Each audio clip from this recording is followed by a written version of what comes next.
Give away से लेगा give away की फर्स्ट विनर फाउगदब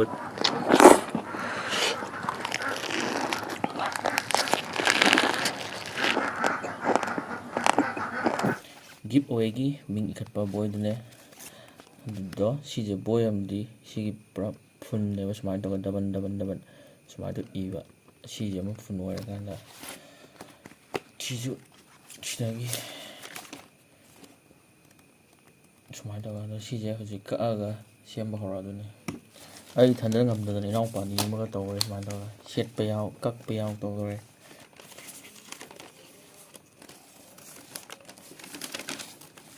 यामदी यामक्रे अꯩꯅ ꯀꯛꯑꯦ ꯏꯅꯥꯎꯄꯥ ꯑꯍꯨꯝꯗꯁꯨ ꯁꯤꯒꯤ ꯃꯤꯉꯩꯁꯦ ꯁꯤ ꯊꯨꯞꯄ ꯁꯦꯝꯕ ꯍꯧꯔꯦ ꯁꯤꯗꯁꯨ ꯁꯦꯝꯃꯤ ꯁꯤꯗꯁꯨ ꯁꯦꯝꯃꯤ ꯑꯩꯈꯣꯏ ꯑꯍꯨꯝ ꯃꯔꯤ ꯆꯪꯉꯒ ꯋꯥꯅ ꯀꯩꯅꯣ ꯇꯧꯕꯗ ꯂꯣꯏꯔꯦ ꯃꯤ 1,000,000ꯃꯨꯛꯅꯤ ꯁꯤꯁꯦ ꯃꯤ ꯃꯃꯤꯡ ꯉꯥꯛꯇꯅꯦ ꯄꯨꯡꯗꯤ ꯑꯥ ꯌꯧꯁꯜꯂꯛꯑꯦ ꯄꯨꯡ ꯀꯌꯥ ꯇꯥꯒꯦ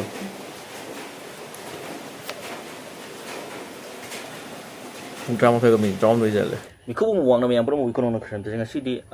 ꯑꯩꯒꯤ ꯅꯨꯡꯁꯤꯖꯔꯕ ꯁꯕꯁꯀ꯭ꯔꯥꯏꯕꯔꯁꯤꯡꯗ ꯑꯩꯅ ꯍꯥꯏꯖꯈꯤꯕꯒꯤ ꯃꯇꯨꯡ ꯏꯟꯅ ꯒꯤꯞ ꯑꯋꯦꯒꯤ ꯋꯤꯅꯔꯁꯦ ꯉꯁꯤ ꯈꯜꯂꯗꯣꯏꯅꯦ ꯁꯤꯗ ꯂꯩꯔꯤꯕ ꯃꯌꯥꯝꯁꯦ ꯑꯩꯕꯨ ꯅꯨꯡꯁꯤꯕꯤꯗꯨꯅ ꯒꯤꯞ ꯑꯋꯦꯒꯤ ꯊꯥꯖꯤꯟꯕꯤꯔꯛꯄ ꯉꯥꯛꯇꯅꯦꯕꯀꯣ ꯁꯤꯁꯦ ꯃꯤꯁꯦ 1K ꯍꯦꯜꯂꯦꯕꯀꯣ 1K ꯍꯦꯜꯂꯦ ꯁꯤꯒꯤ ꯃꯤ ꯃꯌꯥꯝꯁꯦ ꯁꯦꯝ ꯁꯥꯅꯕ ꯇꯧꯕꯗ ꯑꯩꯁꯨ ꯃꯇꯝ ꯈꯤꯇꯪ ꯆꯪꯈ꯭ꯔꯦꯕꯀꯣ ꯁꯤꯒꯤꯗꯃꯛꯇꯗꯤ ꯃꯌꯥꯝꯅ ꯋꯥꯔꯧꯕꯤꯒꯅꯨ ꯉꯍꯥꯟ ꯑꯩꯅ ꯍꯥꯏꯈꯤꯕꯗꯣ ꯑꯃꯨꯛꯇꯪ ꯍꯟꯖꯔꯛꯀꯦꯕꯀꯣ ꯑꯩꯒꯤ ꯐꯦꯁꯕꯨꯛꯀꯤ ꯄꯦꯖꯇꯣ ꯐꯣꯂꯣ ꯇꯧꯕꯤꯔꯝꯃꯣ ꯑꯗꯨꯒ ꯐꯦꯁꯕꯨꯛꯀꯤ ꯌꯨꯖꯔ ꯅꯦꯝꯗꯣ ꯀꯃꯦꯟꯇ ꯊꯝꯕꯤꯔꯝꯃꯣ ꯍꯥꯏꯕꯅꯦꯕꯀꯣ ꯑꯗꯣ ꯑꯩꯗꯤ ꯌꯨꯇ꯭ꯌꯨꯕꯀꯤ ꯀꯩꯅꯣꯗ ꯑꯣꯏꯅ ꯊꯝꯕꯤꯔꯝꯃꯣ ꯍꯥꯏꯕꯅꯦ ꯑꯗꯣ ꯍꯥꯏꯗꯤ ꯃꯌꯥꯝ ꯑꯩꯁꯨ ꯍꯥꯏꯍꯧꯗ꯭ꯔꯦ ꯃꯌꯥꯝꯅ ꯁꯣꯏꯕꯗꯒꯤ ꯍꯥꯏꯇꯥꯔꯦ ꯑꯩꯅꯁꯨ ꯁꯣꯏꯕꯗꯒꯤ ꯑꯩꯅꯁꯨ ꯍꯥꯏꯍꯧꯗꯕꯗꯒꯤ ꯐꯦꯁꯕꯨꯛꯇꯁꯨ ꯊꯝꯕꯤꯔꯝꯃꯦ ꯑꯩꯗꯤ ꯌꯨꯇ꯭ꯌꯨꯕꯀꯤꯁꯤ ꯌꯥꯝ ꯂꯥꯛꯇ꯭ꯔꯦ ꯀꯥꯟꯅ ꯇꯧꯖꯔꯨꯕꯅꯦ ꯑꯗꯨꯒ ꯐꯦꯁꯕꯨꯛꯇꯗꯤ 800+ ꯃꯨꯛ ꯂꯩꯔꯝꯃꯦꯕꯀꯣ ꯑꯗꯣ ꯑꯩꯅ ꯍꯥꯏꯕꯗꯨꯁꯨ ꯍꯥꯏꯍꯧꯗ꯭ꯔꯕꯅꯤꯅ ꯄꯨꯂꯞ ꯑꯣꯏꯅ ꯇꯧꯖꯔꯦ ꯑꯗꯣ ꯁꯤꯁꯦ 1K+ꯅꯦ ꯉꯁꯤ ꯑꯩꯅ ꯇꯧꯖꯗꯣꯏꯁꯦ ꯃꯇꯤꯛ ꯆꯥꯕꯗꯤ ꯅꯠꯆꯗꯦ ꯑꯗꯣ ꯑꯩꯁꯨ ꯍꯔꯥꯎꯃꯟꯕꯒꯤꯀꯣ ꯁꯨꯃꯥꯏꯅ ꯇꯧꯖꯒꯦ ꯇꯧꯕꯅꯦ ꯑꯩꯕꯨ ꯁꯞꯄꯣꯔꯠ ꯇꯧꯕꯤꯕꯅꯦ ꯌꯥꯝ ꯊꯤꯅ ꯍꯦꯜꯂꯦ ꯑꯗꯣ ꯉꯍꯥꯟ ꯑꯩꯅ ꯐꯦꯁꯕꯨꯛꯇ ꯐꯣꯂꯣ ꯇꯧꯕꯤꯌꯣ ꯍꯥꯏꯕꯒꯤ ꯃꯔꯝꯁꯦ ꯑꯇꯩ ꯅꯠꯇꯦꯕ ꯑꯗꯨꯒꯤ ꯐꯣꯂꯣ ꯇꯧꯕꯗ ꯔꯨꯜ ꯑꯣꯏꯗꯣꯏꯅꯦꯕꯀꯣ ꯑꯗꯣ ꯐꯣꯂꯣ ꯇꯧꯗꯅ ꯍꯥꯏꯗꯤ ꯀꯩꯅꯣ ꯇꯧꯕꯗꯣ ꯅꯨꯡꯉꯥꯏꯇꯦꯕ ꯍꯥꯏꯗꯤ ꯐꯣꯂꯣ ꯇꯧꯗꯕ ꯃꯤꯅ ꯒꯤꯞ ꯑꯋꯦ ꯐꯥꯎꯔꯒ ꯐꯪꯈꯤꯕꯗꯣ ꯅꯨꯡꯉꯥꯏꯇꯦꯕ ꯑꯗꯣ ꯁꯤꯁꯦ ꯑꯩꯅ ꯍꯦꯛ ꯁꯤꯖꯤꯟꯅꯕ ꯐꯣꯟꯗꯨꯅꯦꯕꯀꯣ ꯍꯥꯏꯗꯤ ꯑꯩꯅ ꯍꯦꯛ ꯚꯤꯗꯤꯑꯣ ꯅꯝꯕ ꯐꯣꯟꯗꯨꯅꯦꯕ Redmi K50 ꯍꯥꯏꯁꯦ ꯑꯁꯤꯗ ꯑꯩꯒꯤ ꯐꯦꯁꯕꯨꯛ ꯑꯦꯀꯥꯎꯟꯗꯣ ꯁꯤꯗ ꯂꯩꯔꯦꯕꯀꯣ ꯁꯤꯗ ꯒꯤꯞ ꯑꯋꯦ ꯐꯥꯎꯕ ꯃꯤꯁꯦ ꯆꯦꯛ ꯇꯧꯗꯣꯏꯅꯦꯕꯀꯣ ꯐꯣꯂꯣ ꯇꯧꯔꯝꯗ꯭ꯔꯗꯤ ꯒꯤꯞ ꯑꯋꯦꯁꯦ ꯐꯥꯎꯔꯁꯨ ꯔꯤꯖꯦꯛ ꯆꯠꯇꯣꯏꯅꯦꯕꯀꯣ ꯑꯗꯣ ꯑꯩ ꯁꯤꯒꯤ ꯄꯦꯖꯁꯤꯒꯤ ꯌꯥꯝ ꯅꯨꯡꯉꯥꯏꯇꯕ ꯄꯥꯎ ꯑꯃꯅꯀꯣ ꯑꯩ ꯁꯤꯒꯤ ꯄꯦꯖꯁꯦ ꯄꯥꯏꯕ ꯌꯥꯗ꯭ꯔꯦꯕ ꯚꯤꯗꯤꯑꯣ ꯊꯥꯒꯠꯄ ꯌꯥꯔꯣꯏꯗꯣꯔꯦꯕꯀꯣ ꯚꯤꯗꯤꯑꯣ ꯊꯥꯒꯠꯄ ꯌꯥꯔꯣꯏꯗꯣꯔꯦ ꯍꯥꯏꯕꯒꯤ ꯃꯔꯝꯗꯤ ꯁꯤꯁꯦ ꯐꯦꯁꯕꯨꯛꯇꯒꯤ ꯄꯩꯁꯥ ꯇꯥꯅꯤꯡꯕ ꯏꯆꯤꯜ ꯏꯅꯥꯎꯁꯤꯡꯒꯤꯗꯃꯛꯇꯗꯤ ꯈꯪꯕꯤꯍꯧꯔꯣ ꯑꯩꯒꯤꯁꯨ ꯁꯤ ꯁꯣꯏꯕꯗꯒꯤ ꯌꯥꯗ꯭ꯔꯦꯕꯀꯣ ꯁꯤꯁꯦ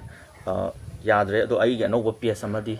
ꯁꯦꯝꯅꯕ ꯀꯟꯅ ꯇꯧꯖꯔꯤꯕꯀꯣ ꯑꯗꯨꯒꯤ ꯄꯦꯖꯇꯣ ꯁꯤꯒꯤ ꯀꯩꯅꯣꯁꯤꯗ ꯁꯤꯌꯔ ꯇꯧꯖꯔꯛꯀꯦꯕꯀꯣ ꯁꯤꯒꯤ ꯐꯦꯁꯕꯨꯛꯁꯤꯗ ꯁꯤꯌꯔ ꯇꯧꯖꯔꯛꯀꯦ ꯀꯩꯒꯤꯅꯣ ꯍꯥꯏꯕꯗ ꯑꯩꯒꯤ ꯅꯨꯡꯉꯥꯏꯇꯕ ꯄꯥꯎꯁꯦ ꯀꯃꯥꯏꯅ ꯇꯧꯗꯣ ꯍꯥꯏꯕ ꯃꯇꯝꯗ ꯍꯌꯦꯡꯉꯩ ꯁꯨꯃꯥꯏꯅ ꯈꯪꯕꯤꯔꯣꯕꯀꯣ ꯁꯤꯒꯤ ꯐꯦꯁꯕꯨꯛꯀꯤ ꯀꯩꯅꯣꯁꯦ ꯄꯦꯖ ꯑꯣꯟꯕꯁꯦ ꯑꯩꯈꯣꯏꯒꯤ ꯄ꯭ꯔꯣꯐꯦꯁꯅꯦꯜ ꯃꯣꯠꯁꯦ ꯑꯃꯨꯛ ꯑꯣꯟ ꯇꯧꯔꯨꯔꯒ ꯑꯃꯨꯛ ꯑꯣꯐ ꯇꯧꯕ ꯑꯗꯨꯒ ꯑꯣꯟ ꯑꯃꯨꯛ ꯇꯧꯔꯒ ꯑꯃꯨꯛ ꯑꯣꯟ ꯑꯃꯨꯛ ꯇꯧꯕꯁꯦ ꯁꯤꯁꯦ ꯇꯧꯕꯤꯒꯅꯣꯕ ꯑꯗꯨꯃꯥꯏꯅ ꯇꯧꯔꯨꯕꯗꯒꯤ ꯑꯩ ꯁꯤꯒꯤ ꯐꯦꯁꯕꯨꯛꯀꯤ ꯄꯦꯖꯁꯦ ꯁꯤꯖꯤꯟꯅꯕ ꯌꯥꯗ꯭ꯔꯦꯕꯀꯣ ꯑꯗꯨꯅ ꯑꯩꯁꯨ ꯌꯥꯝ ꯅꯨꯡꯉꯥꯏꯇꯦ ꯑꯗꯣ ꯁꯣꯏꯔꯨꯕꯁꯤꯅ ꯈꯪꯕꯗꯤ ꯑꯣꯏꯔꯦ ꯑꯗꯨꯅ ꯑꯩꯃ ꯁꯣꯏꯖꯈ꯭ꯔꯁꯨ ꯑꯇꯩꯗ ꯁꯣꯏꯗꯅꯕꯃꯌꯥꯝꯗ ꯁꯤꯁꯦ ꯑꯃ ꯑꯗꯨꯝ ꯈꯪꯖꯟꯕꯤꯔꯣ ꯄ꯭ꯔꯣꯐꯦꯁꯅꯦꯜ ꯃꯣꯠ ꯑꯃꯨꯛꯇꯪꯕꯨ ꯑꯣꯟ ꯇꯧꯔꯒꯗꯤ ꯑꯣꯐ ꯇꯧꯔꯒ ꯑꯃꯨꯛ ꯑꯣꯟ ꯇꯧꯕꯤꯒꯅꯨ ꯍꯥꯏꯕꯁꯦ ꯁꯤꯁꯦ ꯑꯩꯅ ꯍꯟꯅ ꯍꯥꯏꯖꯔꯤ ꯑꯗꯣ ꯑꯍꯥꯟꯕ ꯋꯤꯅꯔꯁꯦ ꯍꯥꯟꯅ ꯑꯩꯅꯁꯨ ꯍꯥꯏꯖꯈ꯭ꯔꯦꯕꯀꯣ ꯑꯍꯥꯟꯕ ꯋꯤꯅꯔꯁꯦ 2GB per days ꯑꯣꯏꯕ ꯊꯥꯅꯤꯒꯤ ꯀꯥꯞꯇꯣꯏꯅꯦꯕꯀꯣ ꯑꯗꯨꯒ ꯁꯦꯀꯦꯟꯒ ꯊꯥꯔꯒꯁꯤꯅ 6GB ꯃꯤ ꯑꯅꯤ ꯑꯃꯒ ꯈꯟꯗꯣꯏꯅꯦꯕꯀꯣ ꯑꯗꯨꯗꯤ ꯉꯁꯤꯒꯤ ꯒꯤꯞ ꯑꯋꯦꯒꯤꯁꯦ ꯋꯥꯠꯄ ꯍꯧꯖꯤꯜꯂꯒꯦ ꯑꯗꯣ ꯉꯁꯤꯁꯦ ꯍꯣꯔꯦꯟ ꯌꯦꯞꯄꯤ ꯈꯣꯠꯂꯤ ꯇꯧꯗꯅꯕꯅꯦꯕ ꯑꯩꯅ ꯁꯤ ꯇ꯭ꯔꯤꯁꯥꯠꯅ ꯀꯛꯄ ꯂꯤꯜꯂꯤꯁꯦꯀꯣ ꯑꯗꯣ ꯁꯤ ꯑꯩ ꯒꯥꯔꯤ ꯑꯃ ꯁꯤꯔꯤꯕꯀꯣ ꯁꯤꯁꯦ ꯁꯤꯗ ꯍꯣꯔꯦꯟ ꯌꯦꯞꯄꯤ ꯈꯣꯠꯄꯤ ꯇꯧꯔꯛꯇꯅꯕ ꯒꯥꯔꯤꯁꯦ ꯂꯧꯊꯣꯛꯑꯒꯦꯕꯀꯣ ꯁꯤ ꯀꯩꯁꯨꯝꯇ ꯌꯦꯞꯇ꯭ꯔꯕꯅꯦꯕꯀꯣ ꯆꯦ ꯆꯥꯡ ꯁꯤꯗ ꯆꯦꯗ ꯁꯤ ꯂꯩꯔꯦꯕꯀꯣ ꯁꯤ ꯑꯣꯠꯂꯛꯑꯒꯦꯕꯀꯣ ꯃꯤꯁꯦ ꯐꯖꯅ ꯌꯥꯝꯃꯦꯕꯀꯣ 1K+ ꯃꯨꯛ 1K ꯍꯦꯟꯅ ꯂꯥꯛꯑꯦꯕꯀꯣ ꯑꯩꯁꯨ ꯌꯥꯝ ꯍꯔꯥꯎꯋꯦꯕ ꯁꯨꯃꯥꯏꯅꯒ ꯂꯥꯛꯀꯅꯤ ꯀꯥꯏꯅ ꯊꯥꯖꯔꯨꯗꯦꯕꯀꯣ ꯁꯦꯝ ꯁꯥꯕ ꯋꯥꯖꯔꯁꯨ ꯆꯪꯖꯔꯁꯨ ꯃꯇꯝ ꯀꯨꯏꯅ ꯆꯪꯖꯔꯁꯨ ꯁꯨꯃꯥꯏꯅ ꯃꯌꯥꯝ ꯁꯞꯄꯣꯔꯠ ꯇꯧꯕꯤꯔꯛꯀꯅꯤ ꯀꯥꯏꯅ ꯊꯥꯖꯔꯨꯗꯦꯕꯀꯣ ꯑꯗꯣ ꯐꯖꯅ ꯑꯣꯜꯂꯦ ꯑꯗꯨꯗꯤ ꯒꯤꯞ ꯑꯋꯦꯒꯤ ꯋꯤꯅꯔꯁꯦ ꯀꯅꯥ ꯑꯣꯏꯗꯣꯏꯅꯣ ꯈꯜꯂꯒꯦ ꯍꯣꯒꯥꯏꯔꯒꯦꯀꯣ ꯑꯗꯨꯒ ꯃꯅꯨꯡꯗꯒꯤ ꯐꯖꯕ ꯑꯃ ꯈꯜꯂꯒꯦ ꯒꯤꯞ ꯑꯋꯦ ꯁꯤꯜꯂꯦꯀꯣ ꯁꯤꯅꯤꯀꯣ ꯉꯁꯤꯒꯤ ꯒꯤꯞ ꯑꯋꯦꯒꯤ ꯐꯥꯔꯁ ꯋꯤꯅꯔ ꯐꯥꯎꯒꯗꯕ 2GB per days 50 ꯊꯥ ꯑꯅꯤꯒꯤꯀꯣ ꯃꯃꯤꯡ ꯌꯦꯡꯉꯒꯦꯀꯣ ꯃꯃꯤꯡꯁꯦ ꯑꯩꯅ ꯍꯥꯟꯅ ꯎꯗ꯭ꯔꯤꯉꯩꯗ ꯁꯣꯝꯗ ꯍꯥꯟꯅ ꯎꯂꯒꯦ ꯑꯩ ꯄꯥꯔꯛꯑꯒꯦꯀꯣ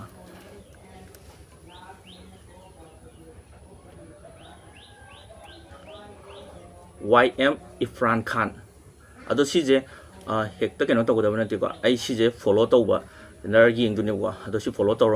ꯇꯧꯔꯝꯕꯗꯤ ꯌꯥꯔꯦ ꯇꯧꯔꯝꯗ꯭ꯔꯗꯤ ꯔꯤꯖꯦꯛ ꯆꯠꯇꯣꯏꯅꯤꯀꯣ ꯁꯤꯁꯦ ꯁꯤ ꯊꯝꯖꯒꯦꯀꯣ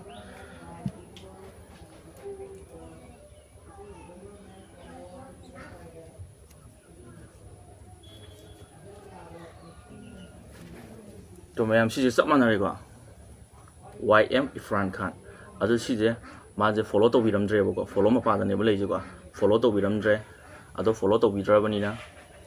ꯁꯤꯁꯦ ꯔꯤꯖꯦꯛ ꯆꯠꯂꯅꯤꯕꯀꯣ ꯐꯣꯂꯣ ꯇꯧꯕꯤꯔꯝꯗ꯭ꯔꯕꯅꯤꯅ ꯔꯤꯖꯦꯛ ꯆꯠꯂꯅꯤ ꯑꯗꯣ ꯒꯤꯞ ꯑꯋꯦꯒꯤ ꯐꯥꯔꯁ ꯋꯤꯅꯔꯁꯦ ꯐꯥꯎꯗ꯭ꯔꯤꯀꯣ ꯑꯗꯣ ꯑꯃꯨꯛ ꯐꯖꯅ ꯋꯣꯠꯀꯦꯕꯀꯣ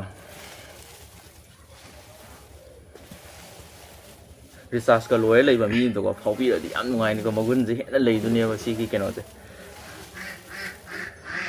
ꯃꯅꯨꯡꯗꯒꯤ ꯈꯟꯒꯦꯕ ꯑꯁꯤꯁꯨ ꯍꯟꯗꯛꯁꯨ ꯑꯩ ꯑꯅꯤ ꯄꯥꯏꯁꯜꯂꯦ ꯑꯝꯇ ꯍꯟꯗꯛꯅ ꯀꯅꯥ ꯑꯣꯏꯗꯣꯏꯅꯣ ꯌꯦꯡꯁꯤꯀꯣ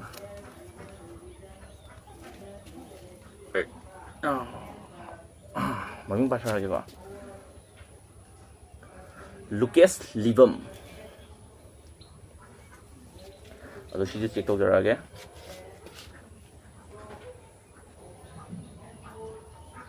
ꯃꯌꯥꯝꯁꯤꯁꯨ ꯆꯞ ꯃꯥꯟꯅꯔꯦꯀꯣ ꯁꯤ ꯂꯨꯀꯦꯁ ꯂꯤꯕꯝꯁꯦ ꯁ꯭ꯄꯦꯂꯤꯡꯁꯨ ꯑꯩꯅ ꯆꯦꯛ ꯇꯧꯔꯕꯅꯦꯀꯣ ꯁꯤꯁꯨ ꯐꯣꯂꯣ ꯇꯧꯕꯤꯔꯝꯗ꯭ꯔꯦꯕꯀꯣ ꯐꯣꯂꯣ ꯇꯧꯕꯤꯔꯝꯗ꯭ꯔꯕꯅꯤꯅ ꯁꯤꯁꯨ ꯒꯤꯞ ꯑꯋꯦꯁꯦ ꯔꯤꯖꯦꯛ ꯆꯠꯂꯅꯤꯕꯀꯣ ꯒꯤꯞ ꯑꯋꯦ ꯋꯤꯅꯔ ꯐꯥꯎꯗ꯭ꯔꯤꯀꯣ ꯐꯥꯔꯁ ꯋꯤꯅꯔ ꯐꯥꯎꯗ꯭ꯔꯤ ꯍꯟꯗꯛꯇꯤ ꯈ꯭ꯋꯥꯏ ꯇꯣꯞꯇ ꯂꯩꯕꯁꯨ ꯑꯣꯏꯅ ꯈꯜꯂꯒꯦꯕꯀꯣ ꯀꯅꯥ ꯑꯣꯏꯗꯣꯏꯅꯣ ꯍꯥꯏꯐꯦꯠ ꯌꯦꯡꯕꯤꯌꯨꯀꯣ ꯃꯃꯤꯡ ꯄꯥꯖꯔꯛꯑꯒꯦꯀꯣ ꯏꯉꯥꯂꯦꯝꯕꯤ ꯃꯥꯏꯕꯝ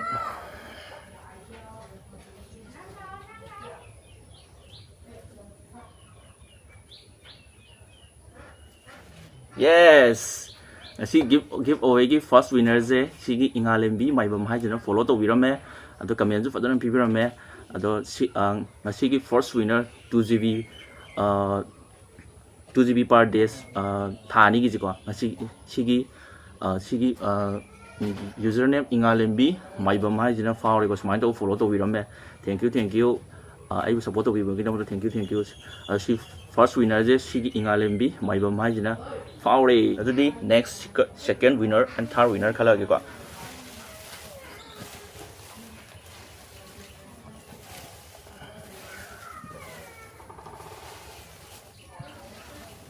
ꯁꯨꯃꯥꯏꯅ ꯆꯠꯈꯥꯏꯒꯦꯀꯣ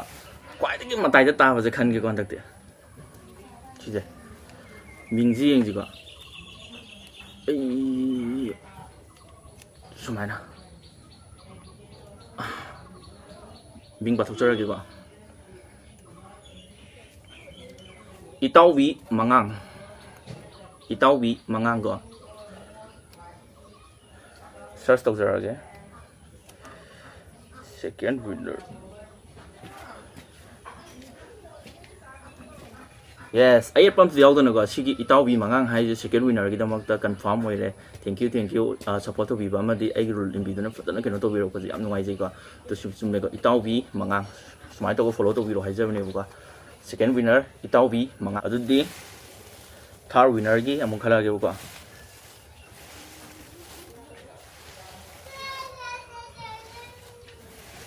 ꯊꯥꯔꯠ ꯋꯤꯅꯔꯁꯤꯅ ꯍꯣꯒꯥꯏꯔꯒ ꯃꯅꯨꯡꯗꯒꯤ ꯊꯤꯔꯒꯦꯀꯣ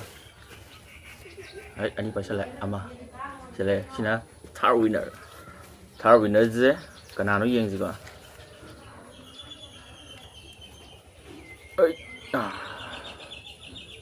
ꯃꯃꯤꯡꯁꯦ ꯁꯤꯗ ꯂꯩꯔꯦꯀꯣ ꯃꯃꯤꯡ ꯄꯥꯊꯣꯛꯆꯔꯛꯑꯒꯦ ꯃꯃꯤꯡꯁꯦ ꯌꯥꯝ ꯐꯖꯩꯀꯣ ꯄꯟꯊꯨꯡꯐꯝ ꯄꯥꯝꯃꯦ ꯑꯗꯣ ꯐꯣꯂꯣ ꯇꯧꯕ꯭ꯔꯥ ꯌꯦꯡꯖꯔꯛꯑꯒꯦ ꯄꯥꯝꯃꯦ ꯌꯦꯁ ꯉꯁꯤꯒꯤ ꯊꯥꯔꯠ ꯋꯤꯅꯔꯁꯤꯁꯨ ꯁꯤꯒꯤ ꯄꯟꯊꯨꯡꯐꯝ ꯄꯥꯝꯃꯤ ꯍꯥꯏꯁꯤꯅ ꯋꯤꯅꯔ ꯑꯣꯏꯕꯤꯔꯦ ꯑꯗꯣ ꯁꯨꯃꯥꯏꯅ ꯇꯧꯔꯒ ꯁꯔꯆ ꯇꯧꯕꯗ ꯊꯣꯛꯂꯛꯀꯗꯕꯅꯦꯕ ꯐꯣꯂꯣ ꯇꯧꯕꯤꯕ ꯑꯣꯏꯇꯥꯔꯗꯤ ꯑꯗꯣ ꯁꯨꯃꯥꯏꯅ ꯇꯧꯔꯒ ꯇꯧꯕꯤꯌꯨ ꯍꯥꯏꯖꯕꯅꯦꯕꯀꯣ ꯁꯨꯃꯥꯏꯅ ꯇꯧꯔꯒ ꯉꯁꯤꯒꯤ ꯋꯤꯅꯔ ꯑꯍꯨꯝꯁꯦ ꯈꯟꯕ ꯂꯣꯏꯔꯦ ꯉꯁꯤꯒꯤ ꯑꯩꯒꯤ ꯒꯤꯞ ꯑꯋꯦꯒꯤ ꯋꯤꯅꯔꯁꯤꯡꯗꯨꯅꯤꯀꯣ ꯐꯥꯔꯁꯇ ꯏꯉꯥꯂꯦꯝꯕꯤ ꯃꯥꯏꯕꯝ ꯁꯦꯀꯦꯟ ꯏꯇꯥꯎꯕꯤ ꯃꯉꯥꯡ ꯊꯥꯔꯠ ꯄꯟꯊꯨꯡꯐꯝ ꯄꯥꯝꯃꯦ ꯍꯥꯏꯔꯤꯕ ꯌꯨꯖꯔ ꯅꯦꯝ ꯄꯥꯏꯕꯤꯕ ꯑꯩꯒꯤ ꯅꯨꯡꯁꯤꯖꯔꯕ ꯁꯕꯁꯀ꯭ꯔꯥꯏꯕꯔ ꯑꯍꯨꯝ ꯑꯁꯦ ꯑꯩ ꯁꯤꯗ ꯄꯤꯖꯔꯤꯕ ꯋꯥꯆꯞ ꯅꯝꯕꯔꯁꯤꯗ ꯃꯦꯁꯦꯖ ꯇꯧꯕꯤꯔꯣ ꯑꯗꯨꯒ ꯄꯥꯎ ꯐꯥꯎꯅꯔꯁꯦ 48 hours ꯀꯤ ꯃꯅꯨꯡꯗ ꯇꯦꯛꯁ ꯇꯧꯕꯤꯔꯣ ꯑꯗꯨꯒ ꯋꯤꯅꯔꯗꯣ ꯑꯩ ꯃꯁꯛ ꯇꯥꯛꯆꯔꯒꯦ ꯃꯁꯛꯁꯨ ꯎꯍꯟꯖꯔꯒꯦ ꯃꯌꯥꯝꯅ ꯅꯨꯡꯁꯤꯕꯤꯕ ꯑꯃꯗꯤ ꯁꯞꯄꯣꯔꯠ ꯇꯧꯕꯤꯕꯅ ꯉꯁꯤ ꯑꯩꯅ ꯑꯣꯏꯔꯤꯕ ꯐꯤꯕꯝꯁꯦ ꯑꯣꯏꯕ ꯉꯝꯖꯕꯅꯦ ꯋꯥꯁꯤꯡꯕꯨ ꯍꯟꯅ ꯊꯥꯒꯠꯆꯕ ꯂꯣꯏꯅꯅ ꯏꯀꯣꯟꯅꯅ ꯈꯨꯔꯨꯝꯖꯔꯤ ꯒꯤꯞ ꯑꯋꯦꯁꯨ ꯌꯦꯠꯅꯕ ꯑꯝꯇ ꯌꯥꯎꯗꯅ ꯈꯟꯕ ꯂꯣꯏꯈ꯭ꯔꯦ ꯑꯗꯣ ꯍꯩ ꯈꯤꯇꯪ ꯆꯥꯒꯦꯅ ꯇꯧꯕꯅꯤꯀꯣ ꯍꯩꯁꯦ ꯁꯤꯅ ꯀꯐꯣꯏꯅꯦ ꯑꯗꯣ ꯁꯤꯅ ꯀꯤꯍꯣꯝꯅꯦꯕꯀꯣ ꯑꯗꯣ ꯌꯥꯝꯕꯗꯤ ꯅꯠꯇ꯭ꯔꯦ ꯑꯗꯣ ꯅꯣꯡꯃ ꯐꯖꯅ ꯑꯃꯨꯛ ꯆꯥꯖꯔꯛꯈꯤꯒꯦꯕ ꯑꯗꯨꯗꯤ ꯀꯤꯍꯣꯝꯗ ꯍꯦꯛꯇ ꯆꯥꯁꯤꯜꯂꯛꯑꯒꯦ ꯃꯇꯝ ꯃꯥꯡꯍꯟꯗꯕꯤꯗ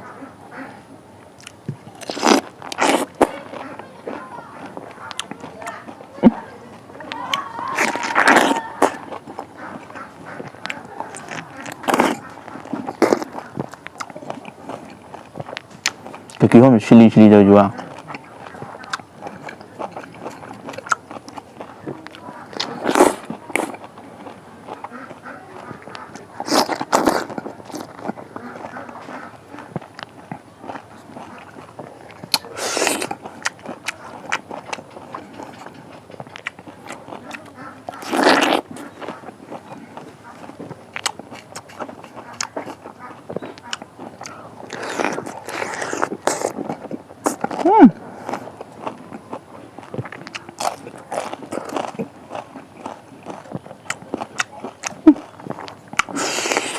뭐 정말 잘해.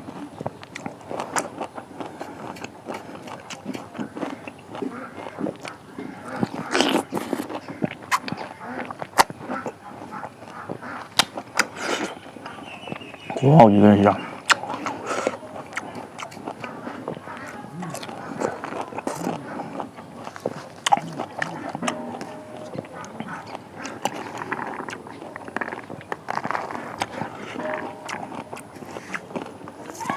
동그라. 먹어보자 보자.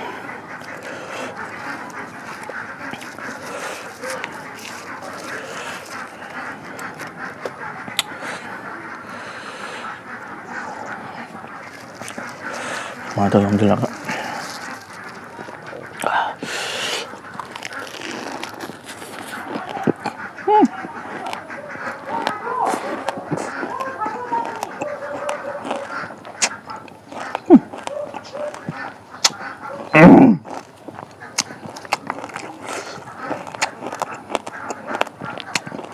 뭐 마파요 비미시네.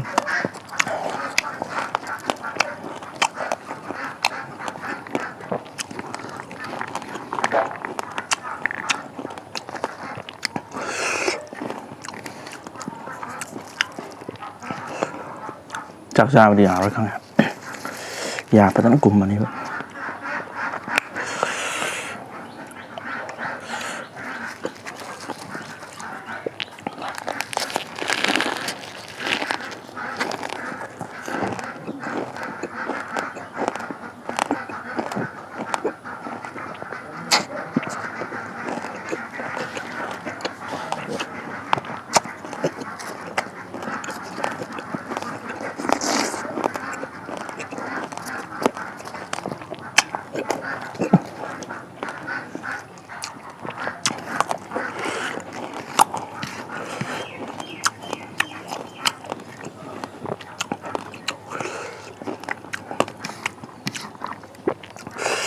심어놓고 사야 되나?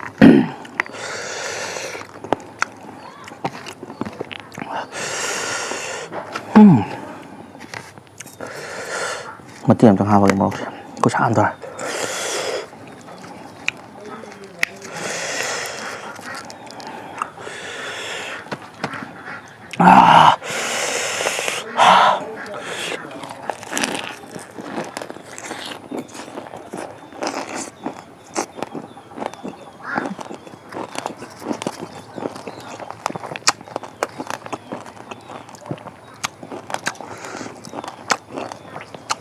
xin sẽ làm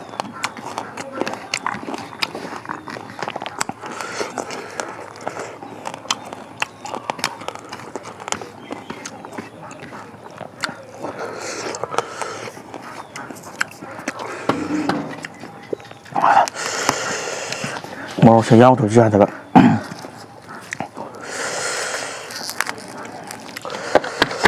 vàng kìa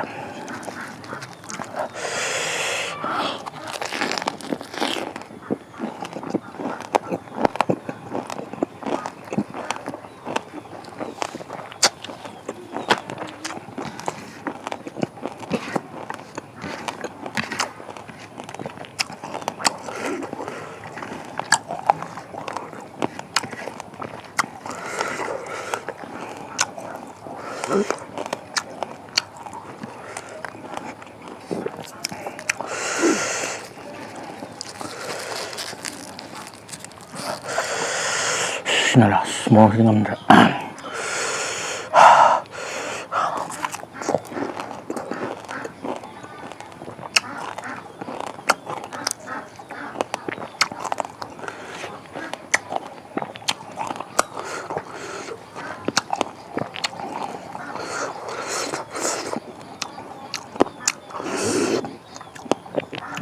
뭐 그냥 ngao speed cái này sau khi ra rồi mà thằng sẽ làm đâu cái mà thằng video này cũng bỏ ra